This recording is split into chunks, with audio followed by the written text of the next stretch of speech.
আসসালামু আলাইকুম, কেমন আছেন সবাই? আজকে খুব গুরুত্বপূর্ণ একটা বিষয়ে কথা বলতে আসছি এবং অনেক বেশি কোয়েশ্চেন আসছে ইদানিং এই বিষয়টা নিয়ে, এই জন্যই আজকে এটা নিয়ে কথা বলা। অনেকে আমাকে জিজ্ঞেস করে যে ল্যাপারোস্কোপির মাধ্যমে যদি আমি হার্নিয়া অপারেশন করি, এটা আবার হওয়ার সম্ভাবনা আছে কিনা। তো হার্নিয়া অপারেশনটা সাধারণ চিন্তাধারায় আমরা জানি যে কেটে করা বা হার্নিয়া বলতেও সবাই মনে করে যে কুচকিতে ফুলাটা হার্নিয়া।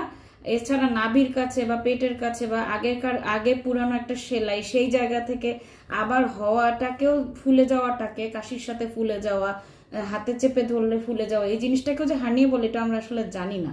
তো মহিলা রোগীদের কিন্তু আসলে কুচকিতে হার্নিয়াটা বেশি হয় না, ওদের কিন্তু আম্বিলিকাসে মানে নাভির চারিদিকে বা আগে সিজার হয়েছে, সিজারের ওই জায়গা থেকে হার্নিয়া হওয়ার সম্ভাবনাটা খুবই বেশি।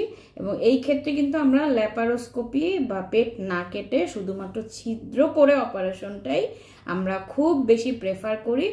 এবং আমি আবারও বলতে চাই যে কেটে হার্নিয়া অপারেশন করলে বরং আবার হার্নিয়া হওয়ার ঝুঁকি থাকে। যদি আমরা ছিদ্র করে বা পোর্ট করে বা 3-4টা পোর্ট করে যদি আমরা জালি দিয়ে বা জালি না দিয়ে যদি অপারেশন করি, সেক্ষেত্রে কিন্তু হার্নিয়া পুনরায় হওয়ার বা রিকারেন্সের চান্স খুবই কম।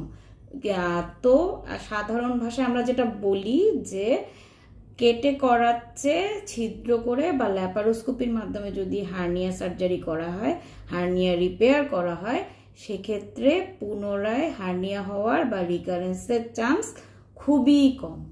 সো সবাই ভালো থাকবেন। আজকে